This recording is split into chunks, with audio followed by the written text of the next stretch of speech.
भोजपुर में शुरू हुई बगैर मिट्टी की खेती। पानी के प्रवाह से लहलहा रही फसल। भोजपुर जिले के कांधरपुर गांव का ये कृषक फार्म है। यहाँ की खेती आपको अचरज में डाल देगी, क्योंकि ये ऐसी खेती है जो बगैर मिट्टी के होती है। सही सुना आपने, इस खेती का मिट्टी से कोई लेना देना नहीं। यह नई तकनीक है जो हाइड्रोपोनिक कहलाती है। इस तकनीक पर एक नजर डाल लेते हैं। इसमें पानी का प्रबंधन किया जाता है और तापमान को नियंत्रण में रखा जाता है। इस खेती में पाइप इस्तेमाल में लाए जाते हैं। पाइप के छेदों में पौधे लगाए जाते हैं। पौधों की जड़ें पानी में डूबी रहती हैं। किसान धर्मदेव सिंह ने 1000 स्क्वायर फीट में इसकी शुरुआत की है। पालक, शिमला मिर्च समेत कई और फसलें लहलहा रही हैं। इस खेती को पानी के सहयोग पर किया जाता है, पानी के प्रवाह पर किया जाता है। मिट्टी से इसका लगाव नहीं होता है। इसमें अलग से न्यूट्रिएंट पौधे के लिए दिए जाते हैं और इसका डेवलपमेंट होता है। मिट्टी कहीं नहीं यूज होता? मिट्टी नहीं। कितने लोगों को लगा रखा है इस खेती में आपने? इसमें हमने 3 लोगों को अभी लगा रखा है। धर्मदेव सिंह की इस नई पहल में IIT बिहटा, बिहार सरकार और नाबार्ड की ओर से सहायता दी जा रही है। और ये अपने आप में एक अनूठा हमारा प्रोजेक्ट है पूरे बिहार राज्य के लिए।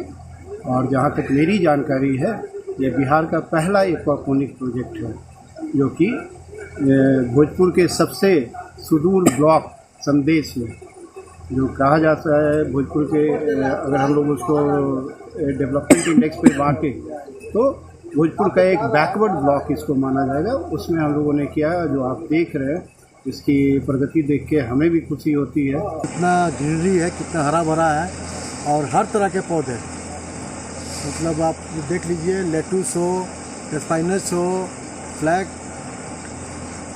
करी केल हो या ग्रीन सलाड हो, हर तरह का पौधा आपको मिलेगा। फूल का भी पौधा किस तरह से ये लोग उगा रहे हैं हाइड्रोपोनिक सिस्टम से, इसमें कि पानी के द्वारा ही पौधा का ग्रोथ किया जा रहा है, उगाया जा रहा है।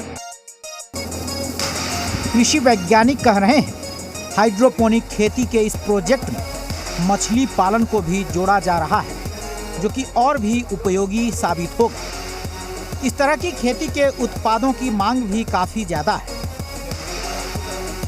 हाइड्रोपोनिक्स का मतलब हो गया कि सॉइललेस, बगैर मिट्टी की खेती, और इसको हम पानी में करते हैं। अब एक ही सवाल मन में आता है कि आखिर पानी में कर रहे हैं खेती, तो इसमें फसल को कोई नुकसान नहीं होगा? नहीं, फसल को कोई नुकसान नहीं होता है, क्योंकि जड़ें जो होती हैं वो केवल पानी में रहती है, पहली बात। दूसरी समस्या आती है कि लोगों के मन में कि इसको भोजन कहाँ से मिलेगा। तो इसके लिए जो पानी हम जो इसमें प्रवाहित करते हैं, उस पानी में ही हम न्यूट्रिशन जो है सेंट्रलाइज एक ही जगह से उसमें एक कॉम्बिनेशन होता है और उसको हम उसमें डालते हैं, जिससे कि उसके जो आवश्यक भोजन की आवश्यकता है वो सारी की सारी उसकी पूर्ति हो जाती है। तो ये बहुत अच्छी खेती है और इसमें जो पौधों का जो ग्रोथ होता है वो बहुत ज़बरदस्त होता है और उनका जो न्यूट्रिशनल वैल्यू है वो भी बहुत अच्छा देखा गया है। तो ये बहुत अच्छी खेती है और इस खेती की शुरुआत हमारे कांधरपुर में हुई है और ये मेरे लिए और मेरे कृषि विज्ञान केंद्र के लिए, हमारे सारे कृषि परिवार के लिए बड़ी खुशी की बात है। और ये यहाँ पे 1000 वर्ग मीटर में 10,000 वर्ग फीट में ये जहाँ पर हम लोग खड़े हैं, यहाँ पर खेती हो रही है। इसकी शुरुआत हुई है और ये बहुत अच्छा है और मुझे लगता है कि ये अपने आप में एक अनोखा प्रयास हुआ है जो कि भोजपुर में हुआ है। और इसके साथ में मछली पालन का भी कार्यक्रम आने वाले समय में जोड़ा जा रहा है, तो वो बहुत सुंदर कार्यक्रम होगा। और उसमें मछली के जो पानी है उसका जब इस्तेमाल हम करना शुरू करेंगे, क्योंकि मछलियों के शरीर से बहुत सारे भोजन, पोषक तत्व, अमोनिया और इस तरह की चीज़ें निकलती हैं, जब उसका हम इस्तेमाल करेंगे तो इनका ग्रोथ और ज़बरदस्त होगा। अभी तो हम केवल आर्टिफिशियल भोजन दे रहे हैं, जब मछलियों के शरीर से जो निकला हुआ भोजन आएगा, उसका एक्सक्रीटा आएगा और उससे जो खेती होगी तो वो और जबरदस्त शानदार खेती होगी। सर, ऐसे क्रॉप की बात की जा रही है जिसका नाम तक यहाँ के लोगों ने नहीं सुना है, तो कहाँ बिकेगा ये? नहीं, देखिए ऐसा है कि ये ठीक है, बिहार के लिए या भोजपुर के लिए फसलें थोड़ी सी नई है, लेकिन अभी जो हमारे जितने भी अच्छे सोसाइटी के जो लोग हैं, जो हेल्थ कॉन्शियस हैं, वो लोग चाहते हैं कि बहुत स्वस्थ भोजन हमको मिले और उस कड़ी में ये बहुत बड़ा सहयोग इसका है। और हाइड्रोपोनिक्स के माध्यम से जो चीजें पैदा की जा रही हैं बहुत स्वस्थ है और इसकी डिमांड बहुत ज्यादा है। खास करके जो हमारे उच्च स्तरीय जो होटल वगैरह हैं, जहां पर कि हमारे देशी और विदेशी मेहमान भी आते हैं, उनके बीच में ये काफी लोकप्रिय है और इसकी बहुत अच्छी मांग है।